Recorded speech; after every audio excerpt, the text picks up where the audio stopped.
جی السلام علیکم۔ آج کی ویڈیو میں آپ کے ساتھ 3 سٹیپ شیئر کرنے لگا ہوں۔ یہ ویڈیو ان والدین کے لیے ہے جن کے بچے 10 سال یا 10 سال سے زیادہ عمر کے ہیں، اور 3 کاموں میں سے جو پہلا کام ہے وہ یہ ہے کہ آپ نے اپنے بچوں کو رسپانسبلٹی کے فریم میں لانا ہے۔ رسپانسبلٹی کے فریم کا مطلب ہے کہ ان پر چھوٹی چھوٹی ذمہ داریاں ڈالنا شروع کر دینا ہے، اور جب تک آپ چھوٹی چھوٹی ذمہ داریاں نہیں ڈالیں گے آپ کے بچے کا مائنڈ میچور نہیں ہوگا۔ دوسرا کام جو آپ نے کرنا ہے وہ یہ کرنا ہے کہ آپ نے بچوں کے ساتھ میچور گفتگو کرنی ہے۔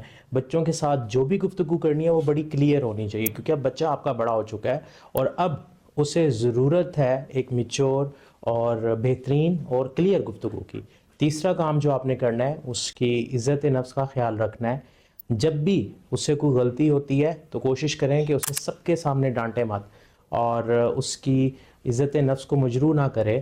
اسے جو بھی سمجھانا ہے اسے انڈائریکٹ موڈ میں، انڈائریکٹ وے میں سمجھائیں یا علیحدگی سے اس کو بتائیں، کیونکہ یہ چیز آپ کا اس کے ساتھ بانڈ بہترین بنائے گی۔ یہ 3 کام کر کے آپ اپنے بچے کو بہترین انداز میں اس کی پرورش کر سکتے ہیں۔